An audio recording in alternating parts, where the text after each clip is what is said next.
Yo, welcome. I'm Satoshi's mom. This is the In It 5 The Art podcast. We're here with Dangiuz, an absolute legend. And I'm so stoked to have you here, man, and to dig in and just learn about you, learn about your journey, learn about like what it took to get to this point, and to just hear your perspective, man. I've listened to a lot of your podcasts myself over and over, actually, because I love the way that you look at this game, if you call Yeah. it a game. I love the mentality that you have and the advice that you give to artists. And like just off the rip, an example is like something you said that really hit with me, and I actually saved it in my notes. Is that we're only going to be here probably for another what, like 40, 50 years if we're lucky, in a sense. So like don't really worry about too much like Yeah. what you're putting out there. Like just create and make dope shit. And your mentality has really inspired me a lot. So really grateful to have you on here today, man. Thank you so much, man. Really appreciate you saying that about me, about my art. And yeah, I'm very happy to be here as well. And yeah, I can't wait to, start the talking and, get to chat a little bit. Sick. So we were just chatting a bit ago and saying about like, talking about Italy, how that's where you're from. And I was asking you, like, have you always been an artist growing up? And I'm curious to hear, like, how did you get into art as a whole? Like, were you always someone who liked to draw or create? Or have you been an entrepreneur your whole life as an artist or as an entrepreneur in and of itself? Like, I'm curious, like, how did you get into creating and getting to the point that where you're at today?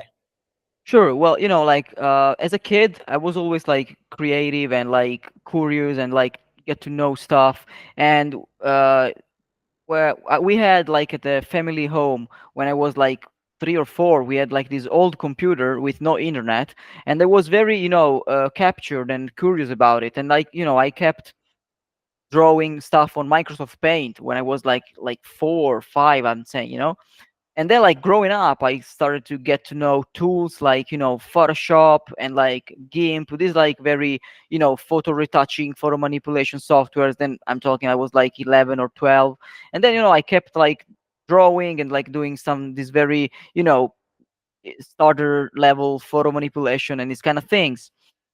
And then like growing up I signed up to go to this graphic and photographic high school. And then like there I started to get to know people that it is like me, and with my same passion, with my same ideas, and I started to get to know more tools. And then in 2014, when I graduated from high school, I didn't go to college, I didn't go to university. I went to like collaborate and try to work with some graphic design studios until 2016, say 17. And like I discovered the 3D, which is what I do today. I work with mainly 3D art with 3D tools. I use Cinema 4D and Octane Render, which has like some of the most famous tools, along with Blender and Maya and many other 3D tools, which I'm sure you know.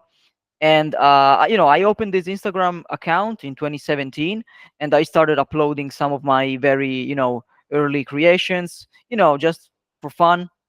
And then sometimes you see like this world perform very well in terms of numbers, engagements, and stuff like that. And sometimes you get 1,000 follower overnight, sometimes you get like 20. But so I used to do that like just for fun, as a hobby, and under the hope that the algorithm maybe connects you with some studio, or like with some freelance customer that wants to do something similar. So that's pretty much I came into it. And then like growing my skills, like improving my skills and my expertise in these topics, in these programs, I ended up collaborating with different studios, with different clients, and eventually growing up as a social media figure, if that makes sense to you. And yeah, like then to get to the point where I get into straight art and not commercial work anymore, in June 2020, I received an email from a NFT platform explaining what it was and how it worked.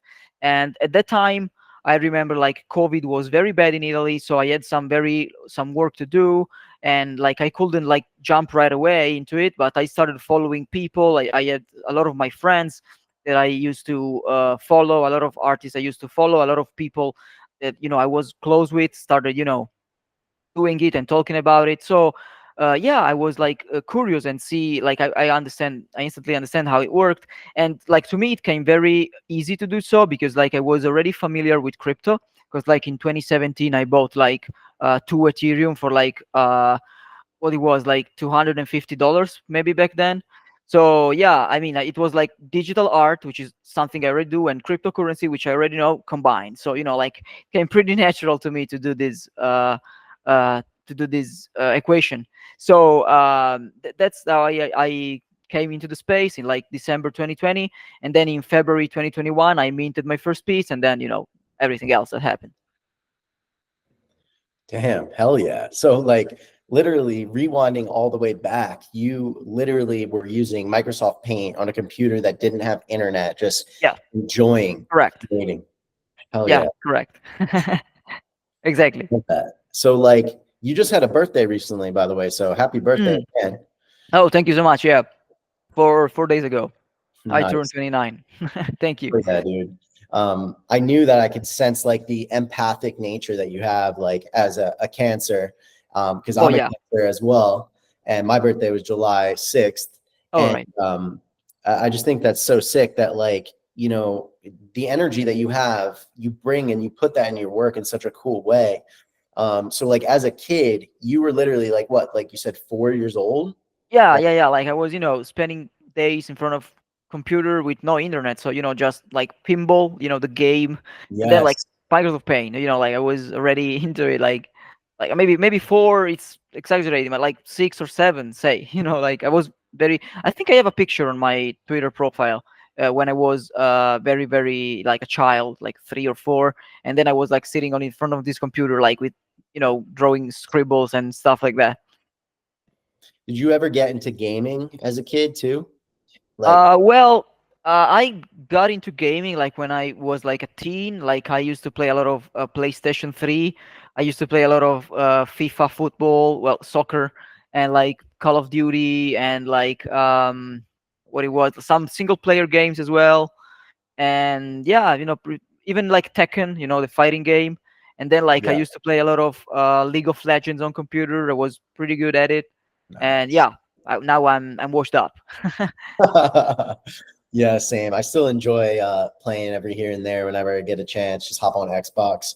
Yeah. Reason I ask is because like those early times where like I myself too is like the same. I was very fascinated with just computers in general as a kid. Like my Yeah. grandfather just put me in front of a computer. He gave me Diablo as a game, and Right. I just started playing that shit. Like literally, I was like 6 or something. I don't even know. Yeah.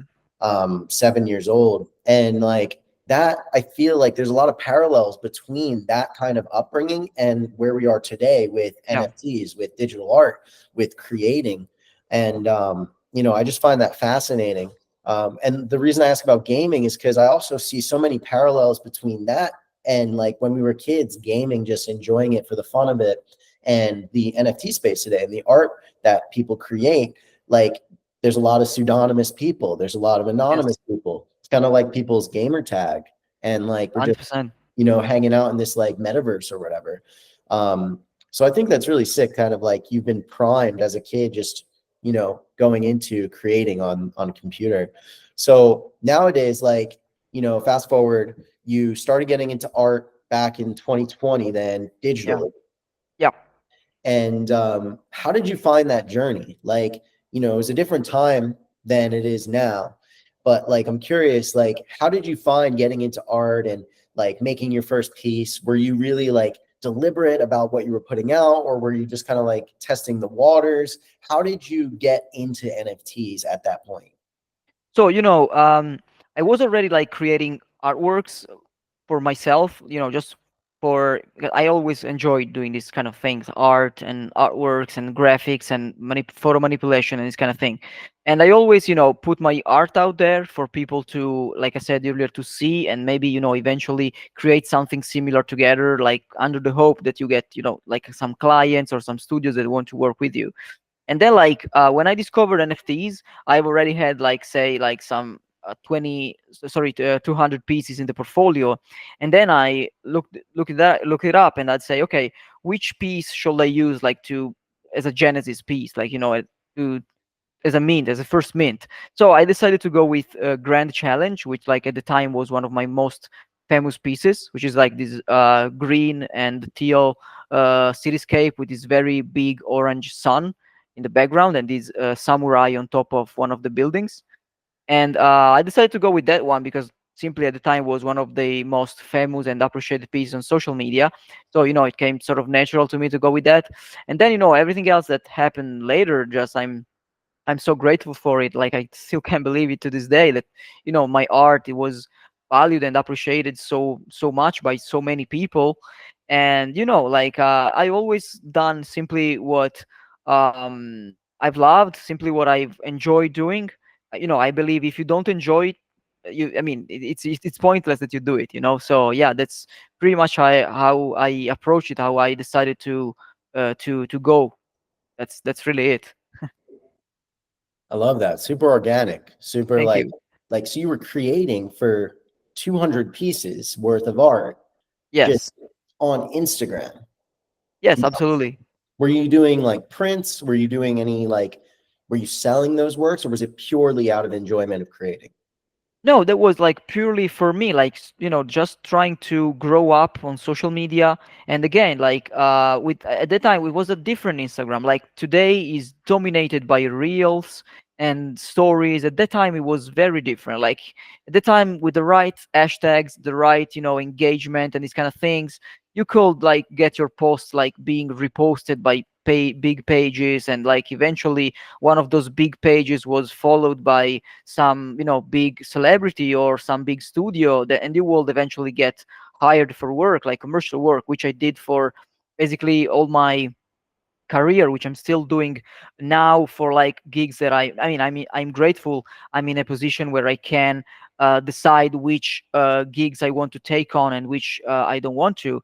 But yeah, I mean, me just like basically all of the 3D art scene you see in the NFT space right now, like a Render or Beeple or all of these great artists we know, we come from the same place. We come from the Instagram 3D scenes, like, so we all know what this shift meant for us, like going from being, you know, to like someone else's tool in someone else's hands. Like you're gonna get picked for work, not for your style or for your vision, just because you know how to do a certain thing, because just for your skill set essentially.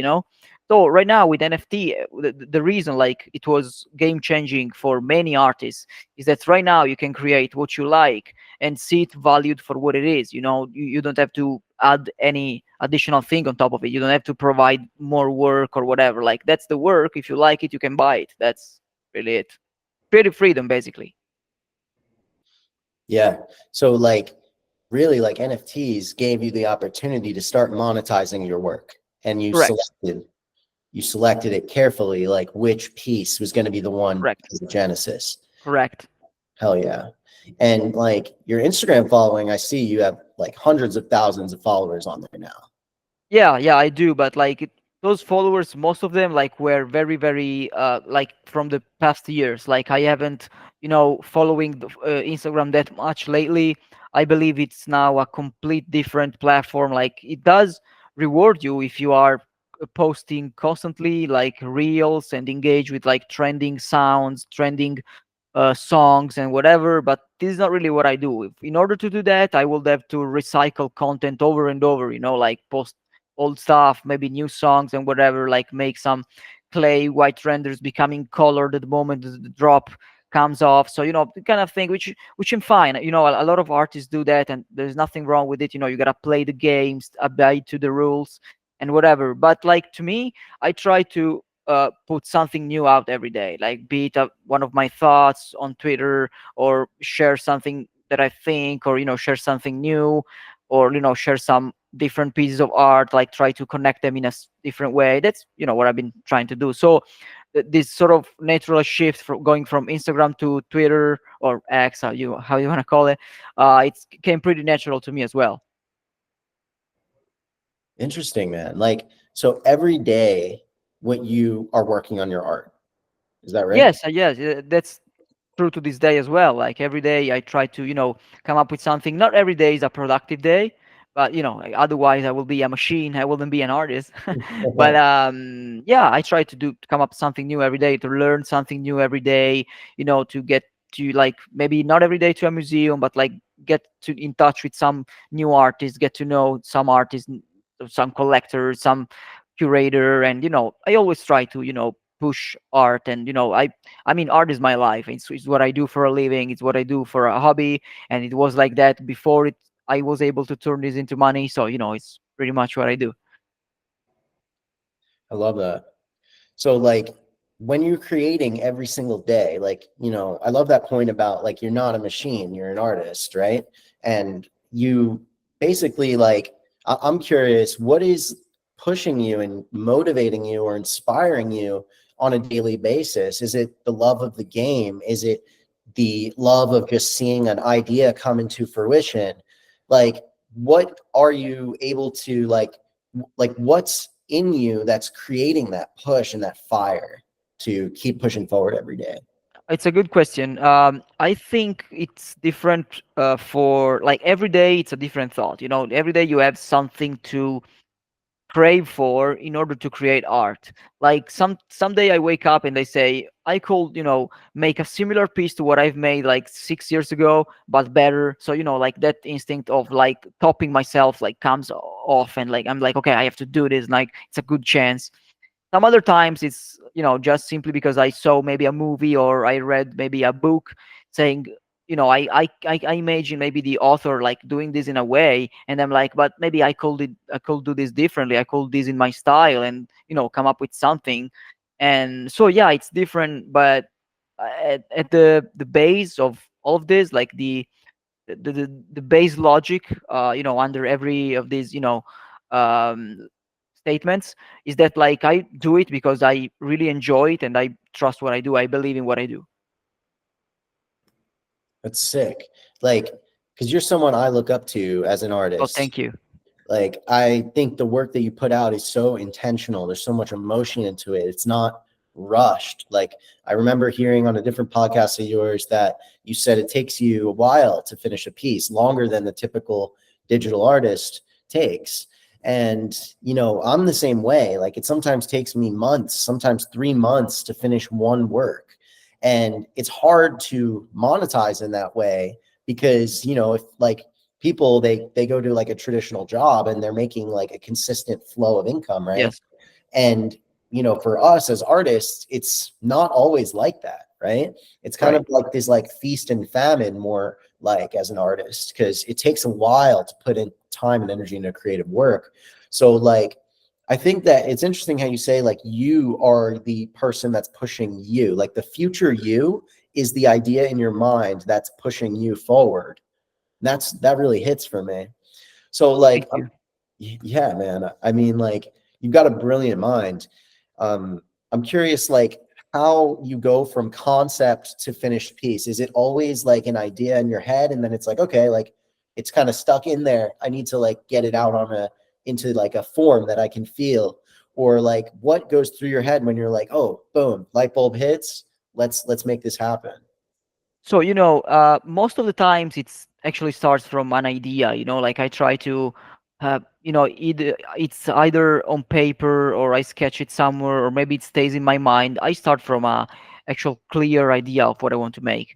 Then sometimes I execute it like straightforward. Like I start with that idea and I end up like 2 weeks later with that idea perfect, like on paper, and then it's set in stone, and then it's final render, and then it's done perfectly executed.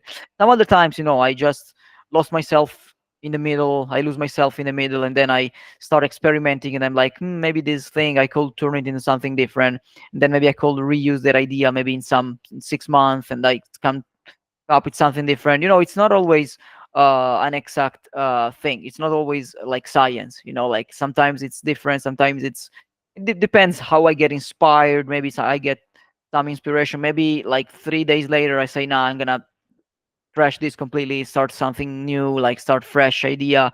And like I wish I was a little bit more, how can I say, balanced, like straight to the point. But that's not how art works, in my opinion. So you gotta play with the cards you're dealt. 100%.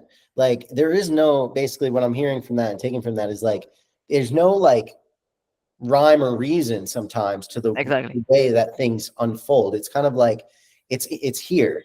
Like Yeah. we feel it here, and then the way it comes out, there's no like template or like cookie cutter way to do it. Yeah. Exactly. So you Correct. just bring it to life. And sometimes it's like, yo, that was perfect. Like I had the idea, I put it out, I made the render, like it ends up Correct. exactly what I want. Sometimes it's not. I think that's really valuable information for artists that like may be listening to this and thinking about their own process. Like, so another question I have is like, what do you think, like if we're just getting down to like the nuts and bolts of it, like to be successful in this game, you know, a lot of people, they maybe are very artistic, but they aren't good at marketing. They're not good at like putting themselves out there. And it seems to me that you have a really good grasp on like both sides. Like you understand that it does take marketing. And also though you're very intentional with your work. Like you share your work and you let it do the talking. Like your work, you're not needing to like remix a bunch of reels in order to get people to start talking about your work. You just put your work out there and that work actually speaks, right? And it resonates with people. And I'm a big believer in that too, keeping it simple. So like I'm curious, like what is your take on how do you make money as an artist? How do you have success and make this your full-time thing?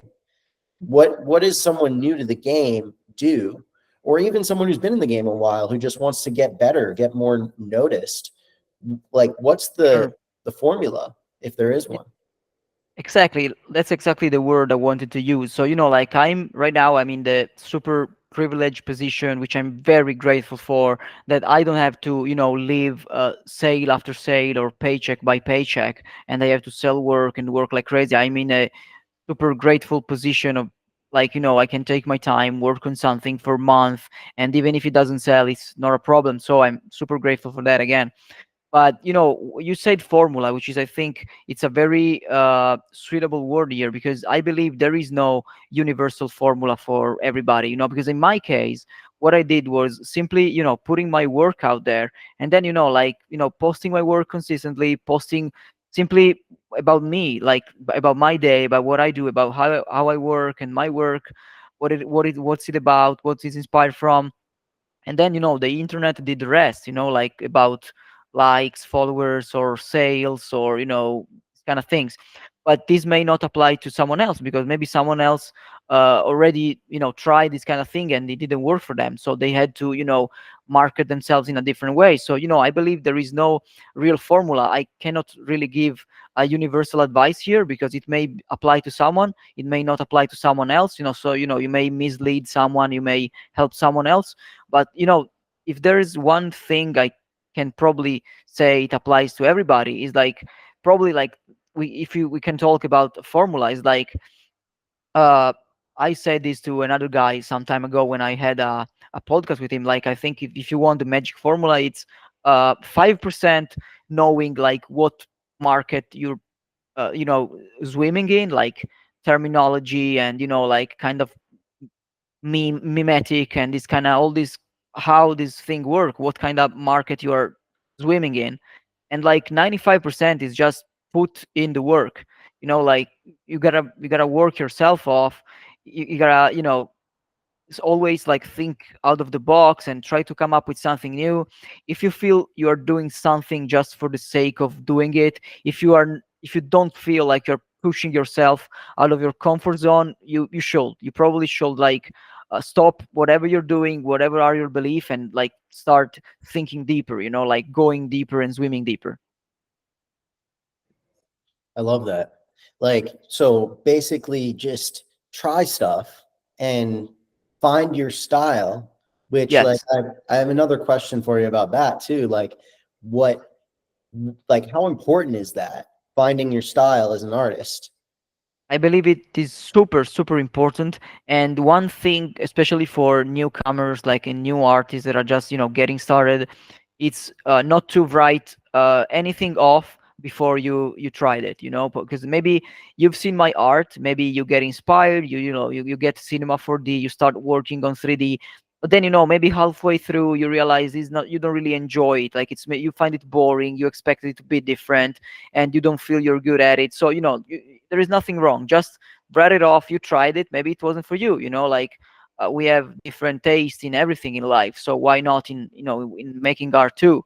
So you can try maybe 2D illustration, maybe you can try Procreate, you can try iPad drawing, and you can try maybe 2D animation, After Effects and this kind of thing. You can try maybe photography. You can try, actual physical painting. So, don't write anything off before you actually tried it, and because that's the only way you actually find out what you really enjoy doing as artists. Because if you only do something because you want to make same style of art that other guy makes, that you're not gonna probably, land yourself a very, very long term and sustainable art career.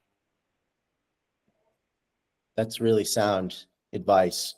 Like, really just like figuring out what you love is so important because, Yes. like, for me, I have like a bit of a story around that I think really relates well, is how, like, when I started making pixel art, and I just was inspired by CryptoPunks in Yeah. like 2020, 2021.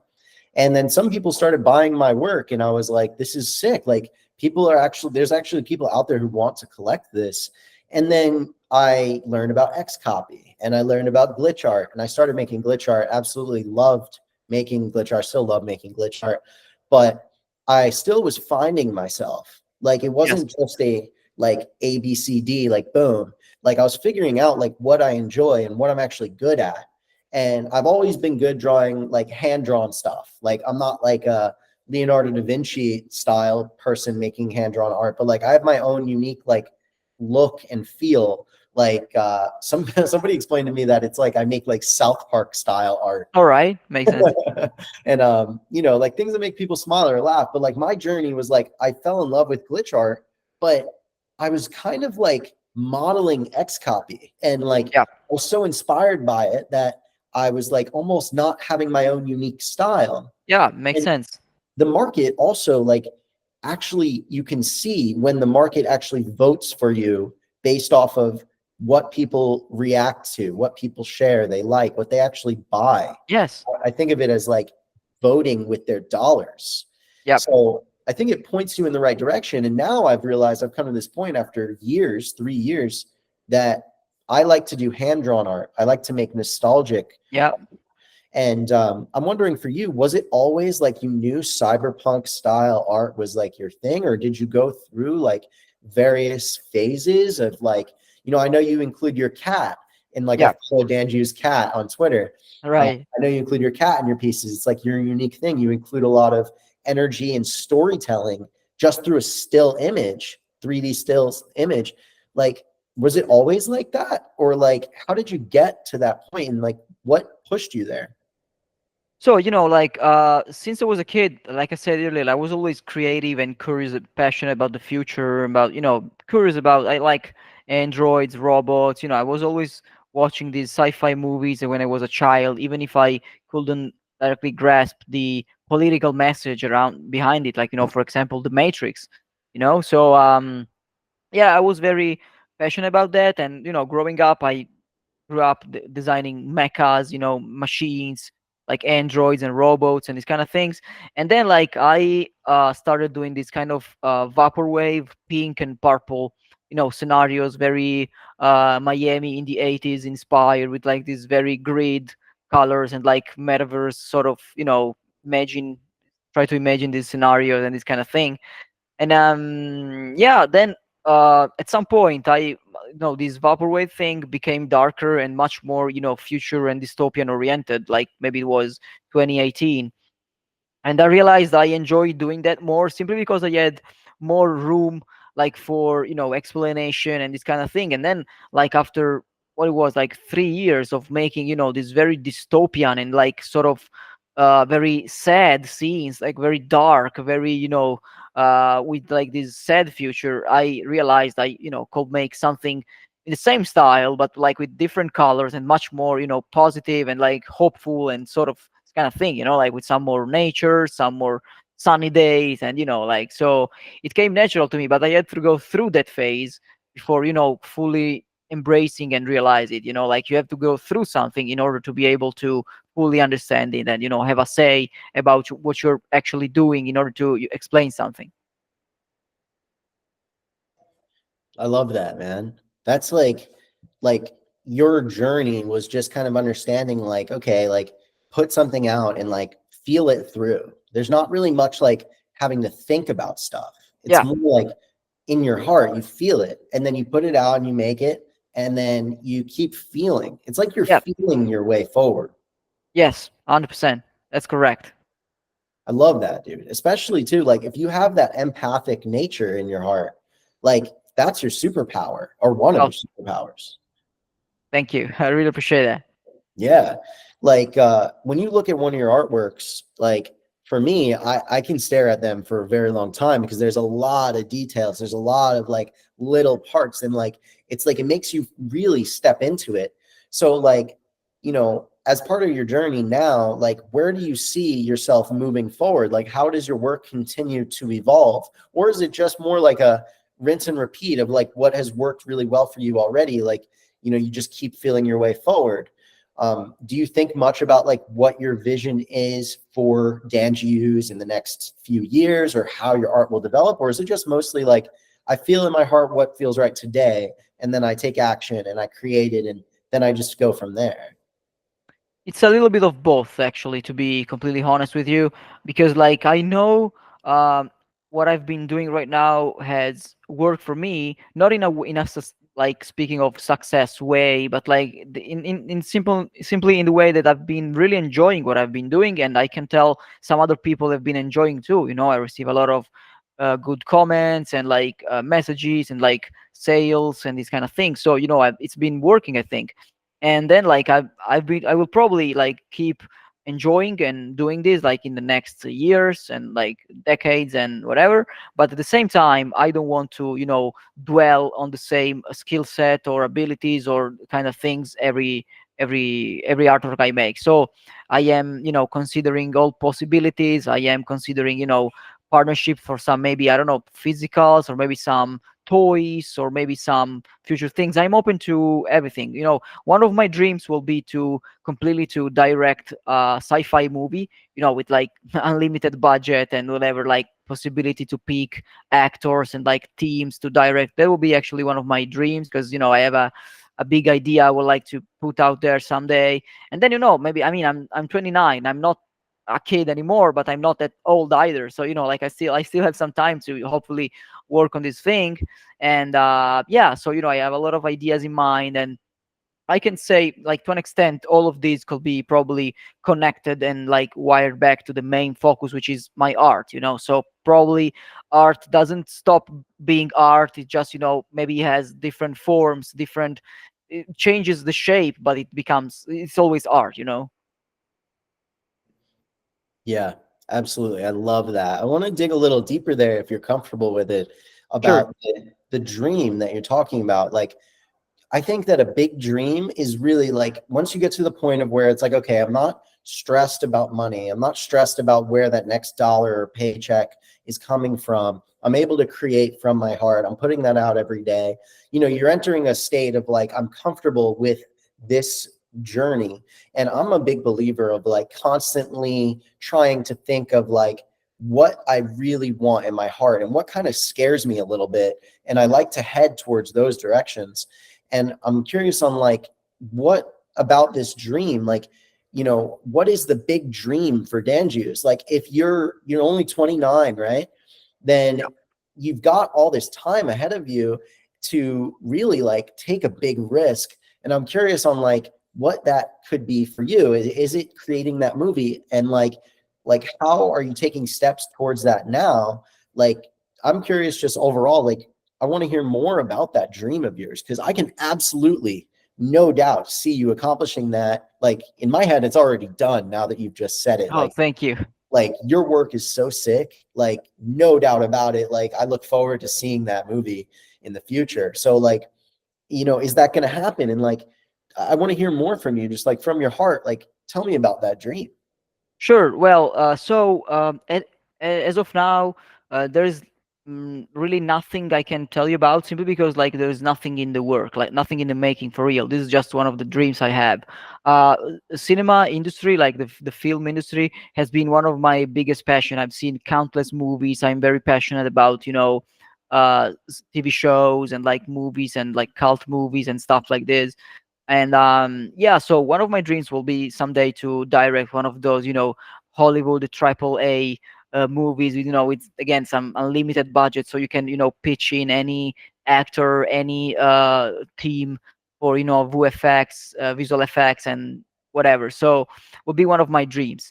I have this idea because I feel like art and cinema really go well together, in a way that like you are making something that, it's out there forever. Like once it's made, it's out there. It will be forever like retrievable and like watchable from everyone, and everyone can say their opinion, be it like in 10 years, 50 years, 1,000 years, if we gonna still be on the planet.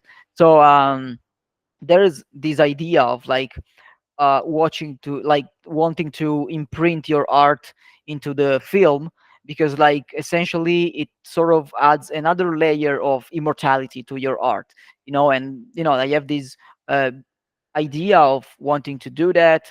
And maybe it comes from my own cinema passion. Maybe I'm like this because I would like to, I've been an art director for some projects I've did in the past. And like I believe it's not that different, like, as an art director and as a movie director, I feel they have like a lot of things in common. So I think that's how I probably will go for it. But as of now, there are no really plans to make it happen in the immediate. Maybe it's just a future thing I would like to work on. Yeah, I can absolutely envision you achieving that, no doubt. Like, I love the parallels between like the permanence of digital art and also the permanence of film. And like once it's Yep. made and it's out there, like it's something you can always revisit. Like, Yes. your works tell a story, not just of the piece itself, but your story, your growth, Yes. Grand Challenge being the first piece you made. Like, that created a new narrative of like Dangiuz growing, becoming more well known, becoming Yep. your style getting more honed. And then the next level potentially then is like creating that film, being the creative director, or being the animator potentially even. I don't know if that aligns, but I love hearing about that, because I think like the things that scare us are kind of like hints from the universe on like where we should kind of like lean in. And Yes. I see that for you for sure, man. Like I'm Thank you. excited for your Thank future. you. I really, really appreciate that. Yeah, man. Yeah, I genuinely mean that. Um, so I want to ask too, like, as far as like the market goes right now, like digging into that a little bit, what do you think about the NFT market right now and the digital art market right now? So, I'm a very, very firm believer of digital art and artists, because, like I said earlier, I know many of the artists that are currently, rocking the scene right now. I've been knowing them. They were making art way before all of this was even like a thing. So they were making art before, they're making art now, and they will make art in the future. I have no doubt on this, because I know them. I'm one of them. So, I can speak on behalf of most of them. And I know the market has been pretty slow for most of them. Again, like I said earlier, I'm in one of those, few lucky ones that have been consistently making sales. I'm very grateful for it. Like, I have many great collectors and people that reach out to me every now and then, to make some sales, or to speak about art, to future plans. And I know the market is very, very how can I say, it's still, all of this is still new. We are all in this starter phase, and everyone does what they have to, to get by. It's a brand new market. People make mistakes sometimes. So, there's nothing to worry about too much, to think too hard about. So, I know it's been tough for everybody. I think what we witnessed in like 2021 was insane for like most part. So, I think everyone should really mention their, how can I say, horizons, their thoughts, and like we should probably keep it real with what we're doing. We know the space is run by many great artists, many great collectors, people that believe in what they do, and like it's fairly normal that we shouldn't expect the rights of 2021, like with everything selling for whatever number, like every day, like twice per day, even more. So like it's okay that we just sit back a little bit and relax, and realize that it's fairly normal to have this kind of situation in the market, and it should never be like 2021. 2021 was the how can I say, I don't find the word for it, but 2021 was not the norm basically. Yeah.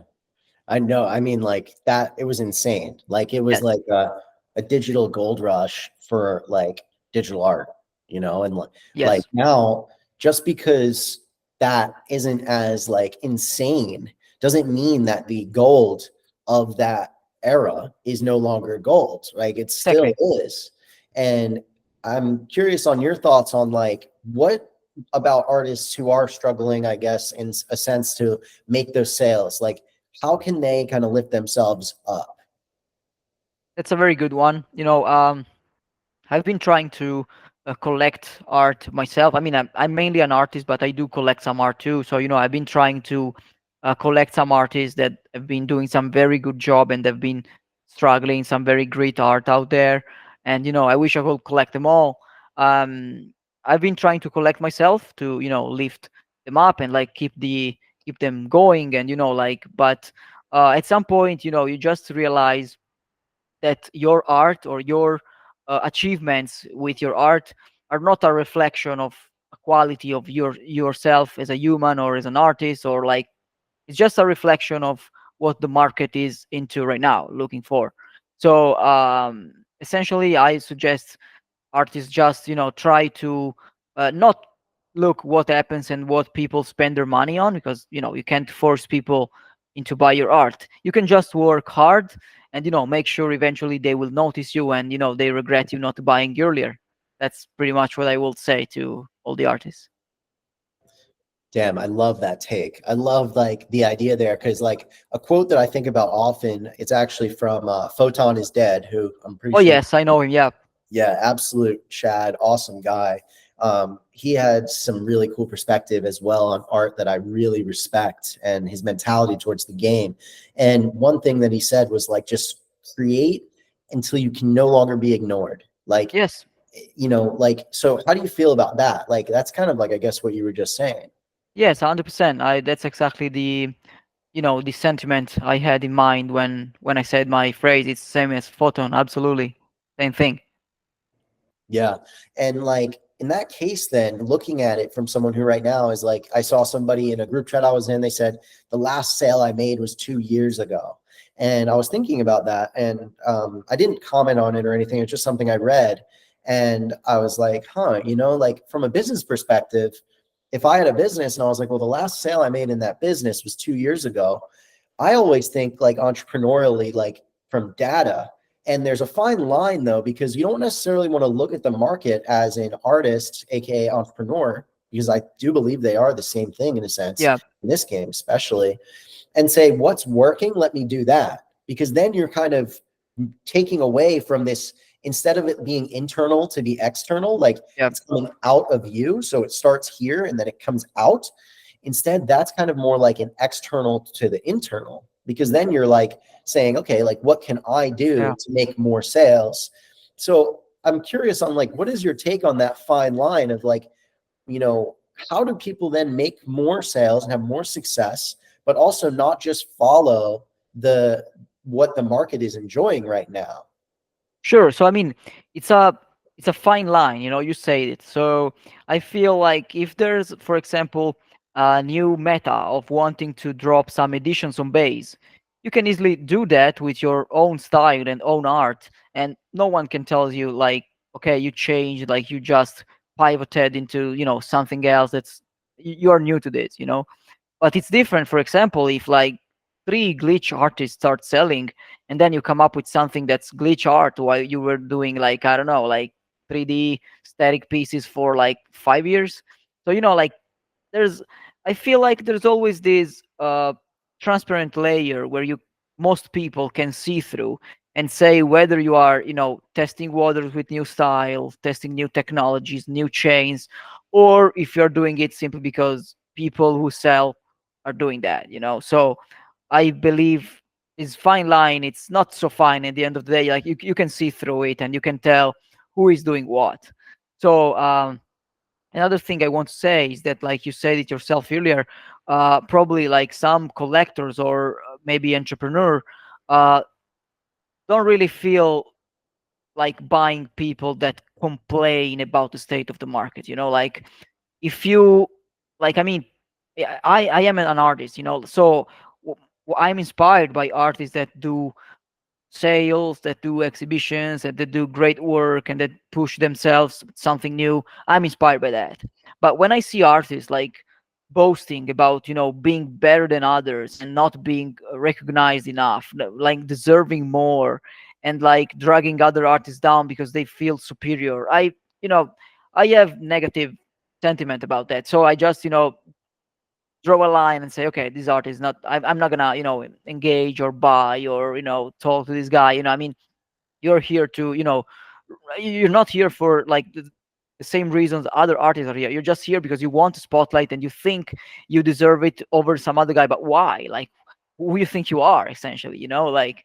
So I mean, yeah, I think of this as an artist, and I can only imagine what an entrepreneur would think when they read those words. So like, the market is what it is. So what? Like, why you letting that interfere with what you're doing? I mean 5 years ago we didn't have any of this. You have any idea how good we have it today? Like, we can monetize our art. Like 5 years ago, I will go like in a Facebook group and like post my art, and all I get back was like the harsh feedback of someone with 30 more years than me saying, fuck you, kiddo, what are you doing here? Like, go back, go outside, and we'll stop posting this shit. You're ruining my Facebook group, man.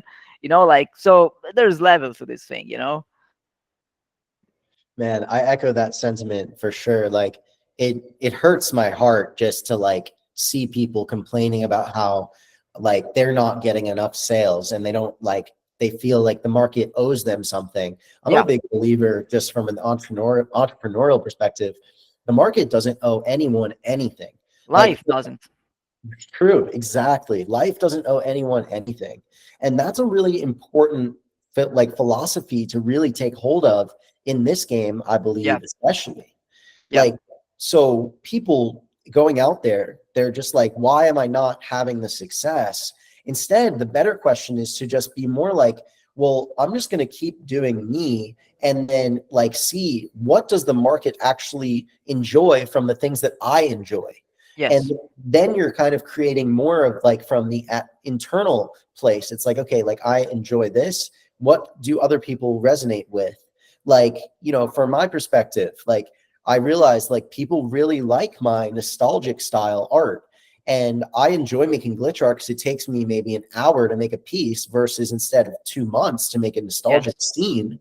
But maybe I enjoy making like the hand drawn scenes a little less than fast glitch that's just messy and you throw together.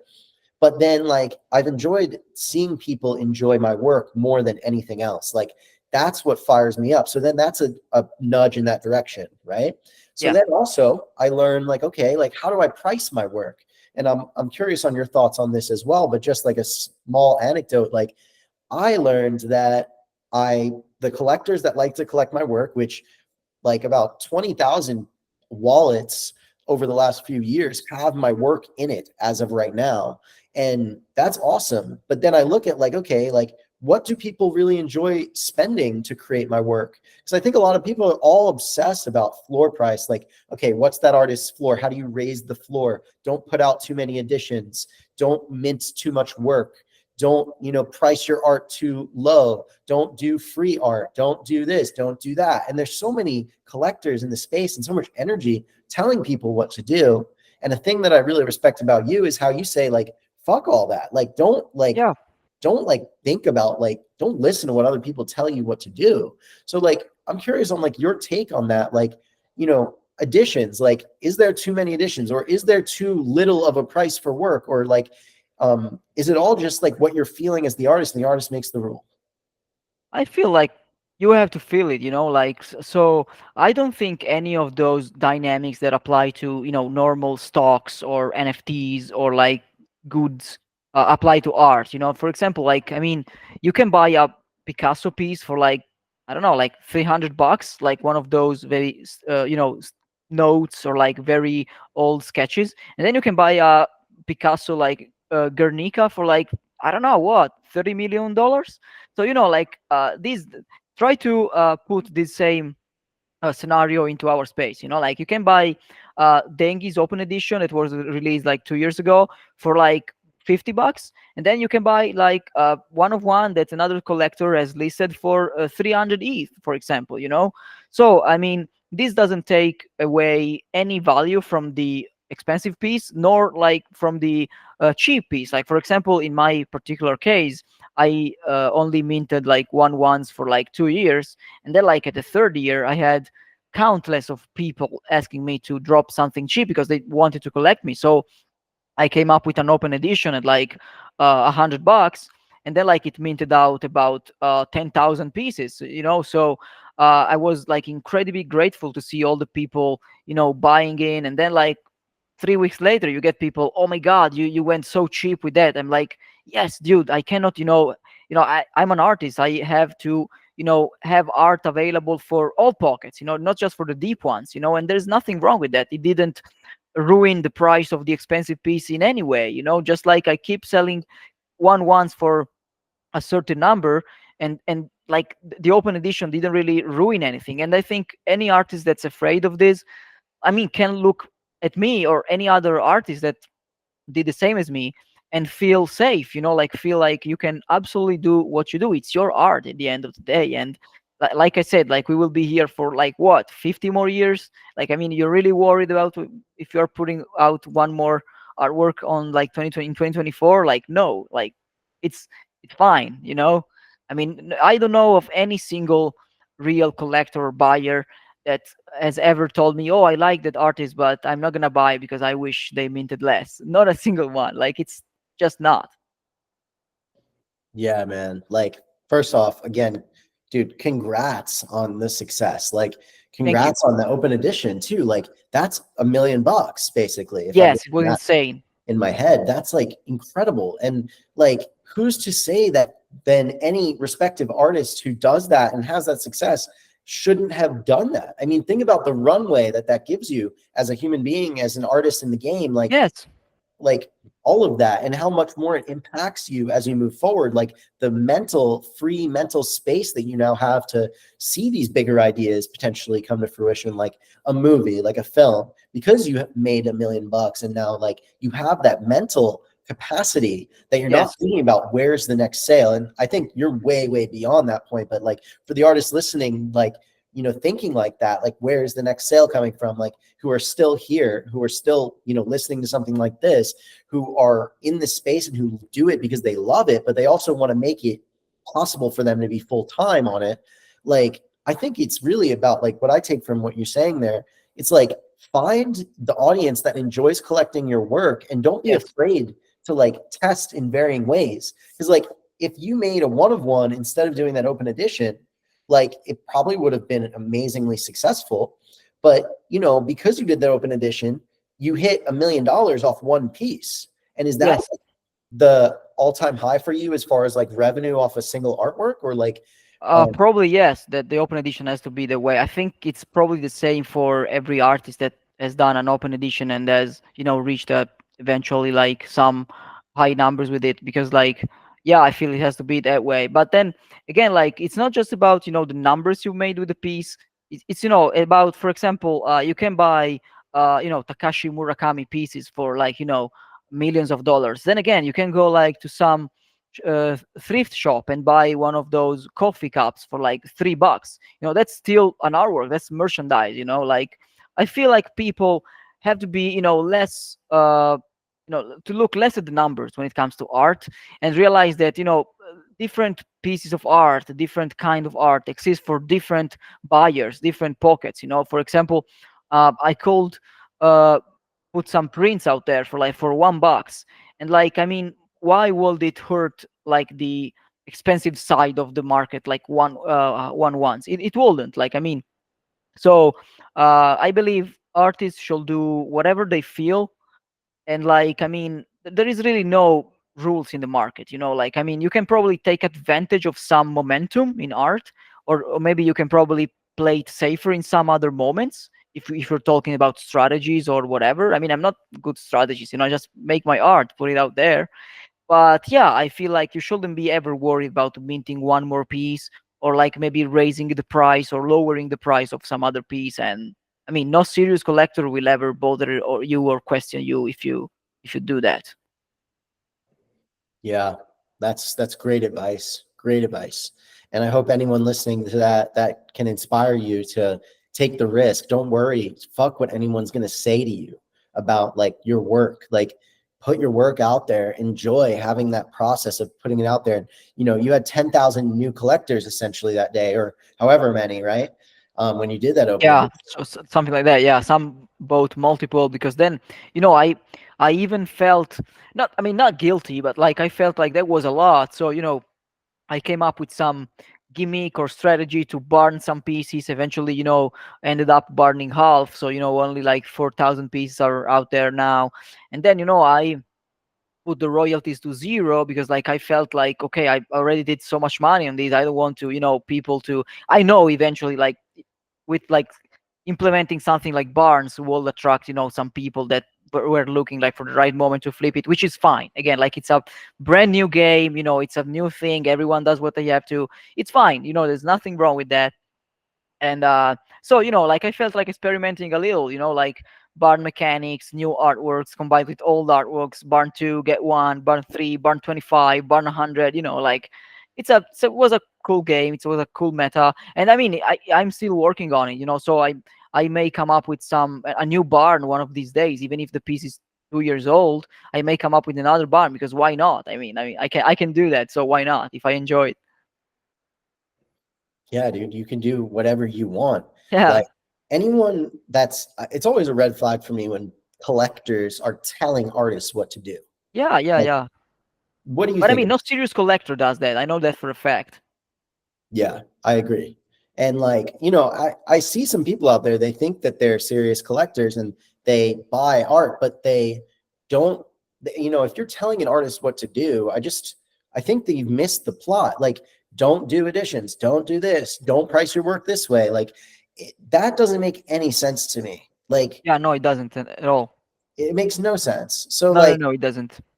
yeah, it's crazy. So, you know, I think that for anyone listening, like, I hope that that inspires you to like take the risk on whatever it is you think people are gonna like bitch about for your work. Like, do it anyway. Just you're here once, get the art out of you. Like, who gives a fuck what people are gonna think? I'm a big believer in that. Like, we are truly here once, and you know, even if you live 100 years, the math on that is literally 36,500 days. I Yeah, mean, that's not that much if you yeah, really kind of feel that out. Like yeah, 36,000 times of waking up and having a, what do we do today? Like, and most of that too is all like you're a kid for half of that, or not half, but a big portion, right? And then yeah, you know, you're old for another portion. Like there's that middle portion, and it's like utilize it. Like you're not going to give a fuck on your deathbed at the end of the day of like, yeah, exactly. I've done those additions. Like, you know? Yeah, no, absolutely. I have nothing to add because you said it. That's it. Hell yeah. I'm curious, like, what's your take on people that like, do you have anyone who like complains to you about your floor price on anything? Or have you ever dealt with collectors that are like saying Oh, like, oh, you're a scammer or something random like that? Like, or is that kind of like not in your realm really? oh well. I mean, I try to, you know, I sometimes did the mistake of trying to make everyone happy. You know, especially with this open edition game I did. I know some people made a lot of money with flipping. Some other people lost a lot of money, and you know, I'm happy or I'm sorry, like depending on how you see it. You know, I it was like I said, it's a brand new space for everybody, but for me too. You know, like I make art because I it's what I've been doing forever, and then I mint art, and sometimes I try to come up with something. You know, and sometimes I succeed, sometimes I fail, and like I don't think it's fair for people who try to experiment something new call them a scammer, or if they succeed to call them genius and visionaries. The truth is like nobody really knows what they're doing, like especially people in our space. Like it's so new.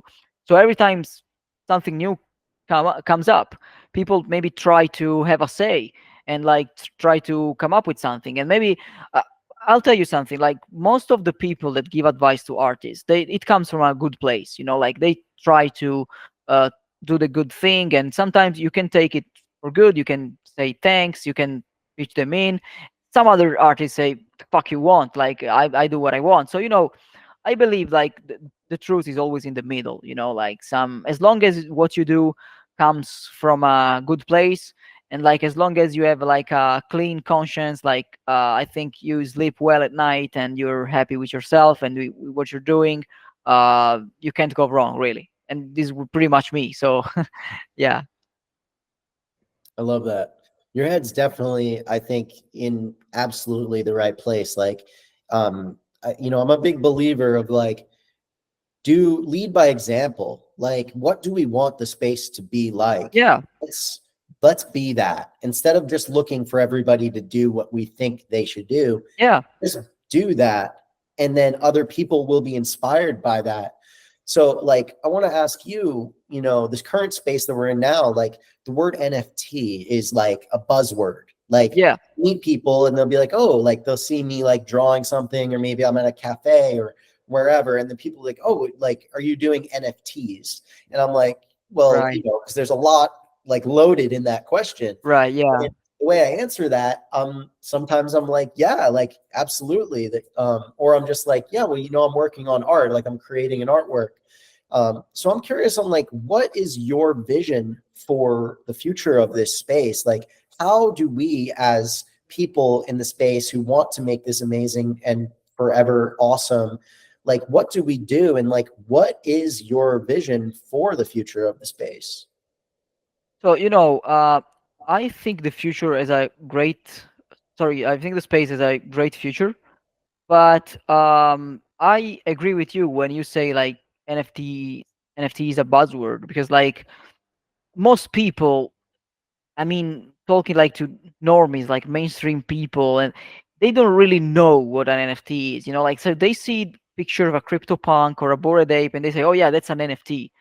Well, no, like that's a picture which is like was minted on the blockchain, and that makes it an NFT. But that's by default is not an NFT. So I mean, I was talking to some guy some years ago, and then they scrolled my Instagram and they saw, is this an NFT?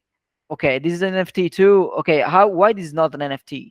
Like they don't really understand the difference. Like there's a lot of work to be made. Like I think in a way, I'm sorry to say this, but I think like mainstream media like poisoned the well for everybody else, because they kept talking about NFTs in a way that was not the way we see it and we perceive it. Like they kept talking about it, in a way that only highlights like money or scams or like rug pulls and whatever, which I understand, because like this is what like clickbaiting does, and this is what like makes clicks and sells.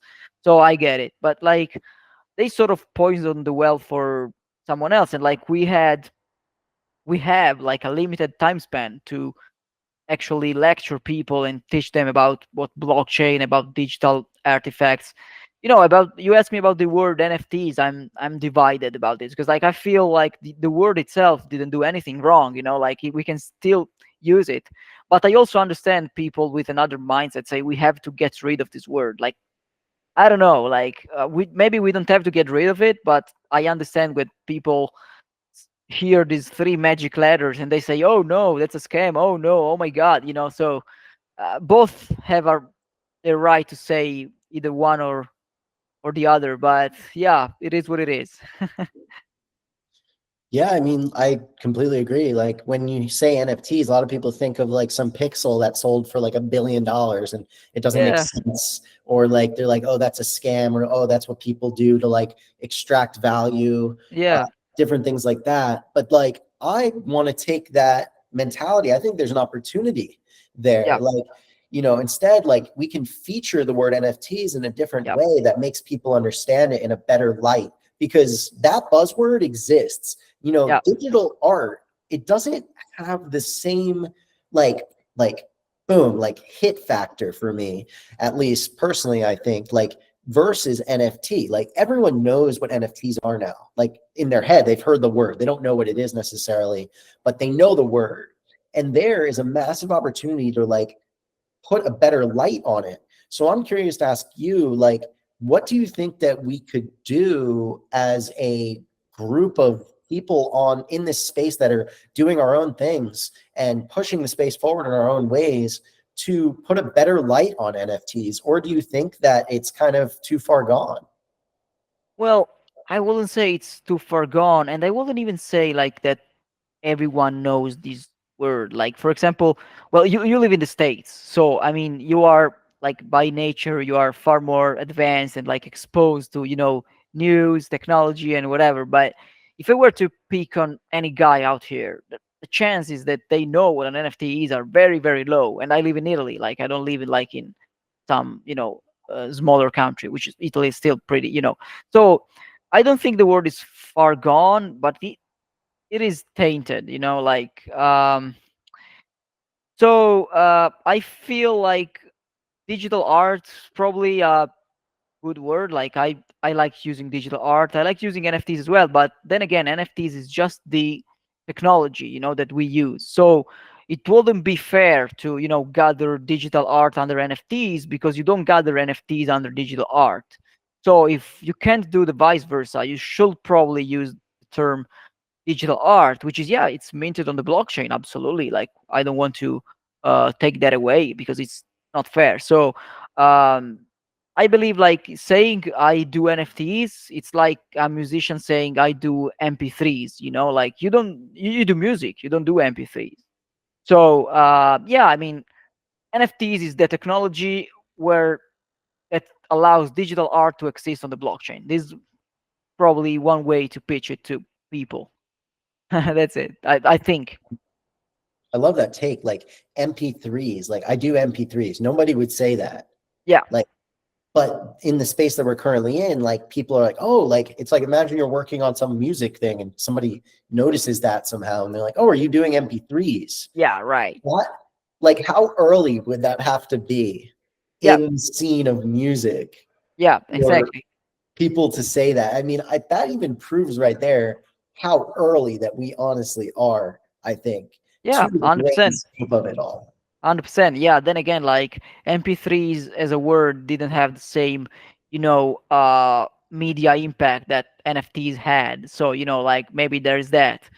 But yeah, I mean, we will keep having NFTs, we will keep having digital art collectibles and different blockchains and different technologies to work with and to experiment with, because I mean, at the end of the day, art is innovation, and like technology is innovation. So it's obvious that you combine art and technology, they will always coexist.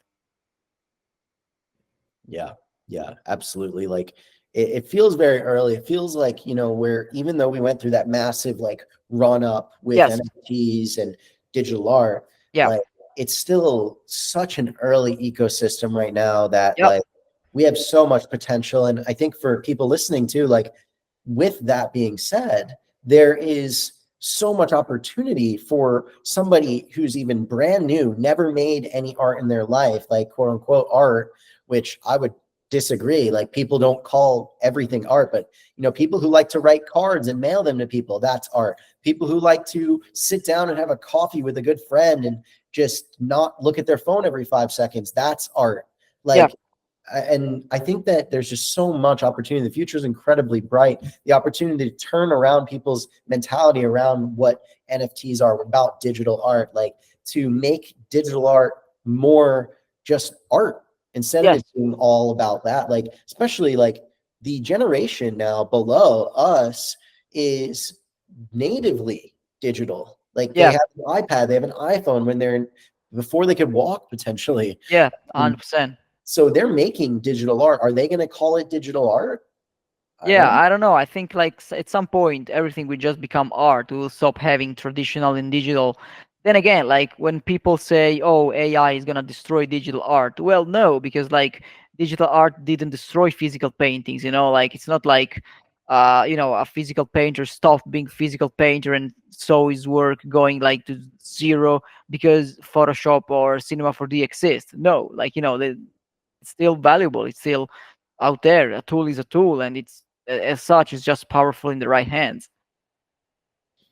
Yeah, like that leads me to ask you about like, you've been featured in museums Right. and recently you just had another feature in a new museum, right?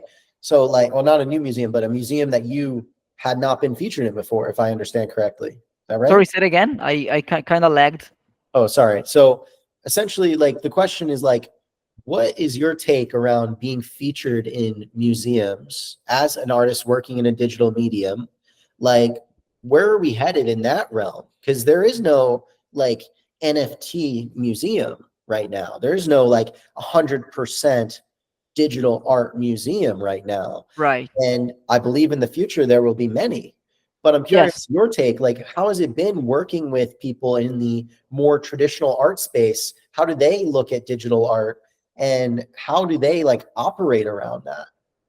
It's a good question because I feel they will just coexist, and live together. So I don't know how it will be perceived from like let's like painters or traditional artists, but like at some point I feel like museums will just embrace and open arms to various kind of digital art, just like it has happened with like Rafik Anadol and Beeple and other digital artists. Like, I mean, with the auction houses too, Christie's and Sotheby's, they are doing a great job in doing these digital art lots, and then you get like in some different lots, you get like some NFTs, inside some uh, normal lots, like some paintings or sculptures, you get an NFT every now and then. So at some point it just become how can I say, all just combined all together, like we won't even notice it anymore. We notice it now because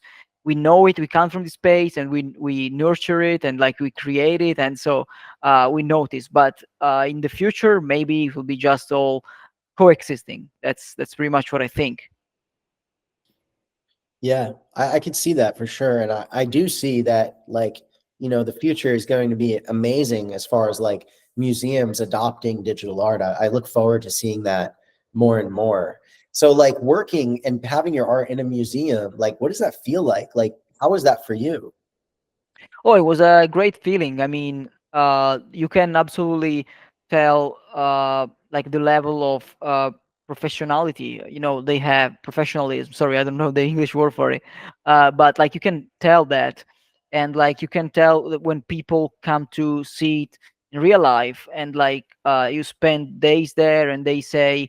They ask questions. They are curious about the medium. They are curious about your past, about all these minting technologies and all these kind of things. So you sort of approach yourself with a new different world, which is not just, you realize art is not just what we see on Twitter in the timeline. It's much much more. So that was the first call for me, because unlike many artists, I don't come from the traditional art world. I am digitally native, so yeah, that was such a uh, good thing for me to realize, there is much more to art than what we see on our screens. Yeah. Wow. Like I have a couple more questions here for you that relating to that, and then another question that's unrelated. But like, do you have any advice to artists wanting to get into museums? Well, I don't know. As for me, like they got in touch with me to make this happen, and not the other way around. But I will probably like suggest like to try and get in touch with maybe collective of artists, like people that work together, or people that have like maybe contacts with like curators or galleries, because they're probably another step, like another chain of the ring, where you can add yourself and not just become not, so sorry not just stay a stray independent artist. So that sort of puts you out there and puts your name on the map of these people, and then maybe you get called for some small exhibition, and then you get noticed, and then from this you get this and that, like sort of snowball effect. Very cool. Very cool. Like that's good advice. I think like just kind of staying the course, you can always make new friends and Yeah, uh, like understand. potentially end up there. And again, congratulations on that, man. That is Oh, incredible. thank you. They reached out to you, like, of course they did, because your work Thank you. is sick, man. Like you look at it and you feel something, and like also like that makes me think like, how do I continue to level up my work? Like I want my work to have impact like your work, like on that same like conversational level. And as an artist, like I look up to the work that you make in that way. Like it absolutely hits. And I think that that's a thing too, like making something that really like has that depth is Yeah, very important, you know? thank you. Really, really appreciate that. Yeah, so I want to like switch gears a little bit, and I know we're already like 80 minutes or so in. And again, I appreciate you hanging with us, and this has been amazing, man. Absolutely, so fun to get to dig in with you a bit more. Thank you. Um, Likewise. Thanks, man. I want to ask you, like, what does Dangiuz do outside of Dangiuz? Is there outside of Dangiuz, or is it just like one type of like you're always on it? Like as an entrepreneur myself, having past businesses and Web 2 and different things like that, it's difficult for me to kind of like have two different sides. It's almost like I'm always on when it comes to business, when it comes to art, when it comes to building stuff. I'm always taking notes on different ideas. I'm always like turned on to the like, how do I keep moving type thing? And it can be exhausting sometimes. So I'm curious, like, do you do anything specific to recharge or regain inspiration? Or like, is there any like hack that you found over the years to, if you're feeling any burnout, like what? Well, I'll tell you something. I think like every artist, like small or established or whatever, they have like creative blocks. The thing is, there is no like universal rule like to overcome them. Like sometimes I find myself, I have to work as hard as I can to like fucking break it with my bare hands, and some other times I have just to respect it and give up and do something else, touch grass, watch a movie, play video games, like hang out, whatever. But there is not really on and off myself, like I am myself. I'm my persona. I am an artist because like I said earlier, I love what I do, and it's not just like I wake up in the morning and I put my glasses on, and then when I took them off, like I'm not that guy anymore. So I'm just myself, and but yeah, about that thing you said about the always being in the business, there's this, I think, like for artists there's this paradox where you are always working, but at the same time you are never working. So it's always perpetual. So you are always at work, but at the same time you never are. So like it's really uh it's hard to balance, but at the same time it has to come natural to you. Like for example, in an hour I will have to go dinner, and then when I come back I can decide whether I can spend the night watching a movie or go to sleep early or work on something. So I don't really have plans. It just comes natural to me. So this is how I perceive my work and my life. I love that. That's like really, really good sound advice for people who like maybe they're transferring from like working a job to being full time in art. Like, Yeah. and they're like, all right, it's 8 a.m. Like my mind is like triggered to be like, all right, let's sit down at our desk and let's work 8 to 5, 9 to 5. Like, and with art, like it's just not that way from No, like it's people not. I've spoken to and from myself as well. Like I can't do that. Like you can't force the moment. You can't force an artwork. Right. Like I do see though, like a post you made recently is like the balance between like trying to be productive and also finding inspiration. Yeah, And exactly. I think that's like a really cool place to kind of like leave off is like, what like is that? Like, how do you navigate that? It's Do you very just hard. sit down and like just get to work every day, or like do you wait for inspiration, or is there a middle ground there for you? It's very hard because like as much as I try most of the times to make it balanced and like fit boxes, like for example check boxes. For example, I wake up very early. I'm a very early morning person, and I try, to maybe stay fit a little bit, have a healthy breakfast, and then like get to work. But maybe I try to do this, and then it's 8 a.m., and then maybe like I end up sometimes 8:20. I already in 20 minutes I did like 6 hours of work, like super productive, super cool, super right into it. Some other times, in 2 hours, 10 a.m., I only scrolled Twitter and watched YouTube and did absolutely nothing. So it's not always, it's really hard. You don't control it as much as you. I mean, this is myself again, like I can't speak on behalf of every artist. Maybe some other artist is more disciplined, and way more straight to the point. But in my case, it's not like that. So sometimes I do very cool stuff in a very short period of time. Some other times it takes me ages to go from point A to point B. So like you just gotta find your own balance, something that works for you, and then make it work and try to work with what you have. I love that. That's amazing, man. I want to say thanks for coming on. Thanks for being just such a solid dude. My You, pleasure. I'm absolutely inspired by you in many ways. I love your mentality towards this game. I love the way that you operate. I love the work that you make. Thank Keep you. crushing it, man. Keep pushing yourself. And, honestly, I 1,000,000% believe you will see that dream come true. If Oh, thank you so much. Really appreciate that. yeah, if your heart wants that for real, you will find a way. And I'm so excited to see you continue to evolve. I'm glad to have spent some time with you today, man. And you're definitely in it five the art for sure. Thank you so So much. Thank you thanks so for much. coming on. Likewise. Thank you so much, my friend. Likewise, it's been very, very good to have this chat and get to talk to you. And thanks for what you do for the space and for the artists, and for keep doing yourself, keep making great art, great content, and I really appreciate you. Thank you so much. Thank you, Dangiuz. I appreciate you, man. That means a lot to me coming from you.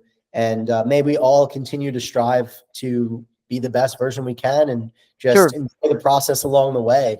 So I learned a absolutely. lot today. This will definitely be one I'll listen to a few times over, maybe even way more. Sure. And I hope that you listening, people out there, you've enjoyed this. And Dangiuz, just thank you again for coming through. Enjoy your dinner. Happy birthday again. Thank you. And Thank you. let's definitely stay in touch, man. You're always welcome Sure. back on here for sure, anytime. Thank you so much, man. Likewise, and we keep in touch for sure. Thank you for your hard work, and thank you for having me. Thank you, everybody, for listening as well. Much love, Thank you. brother. I'll talk to you Same. again soon. Thank you. Thank you, Peace. brother. Have a good one. Thank you.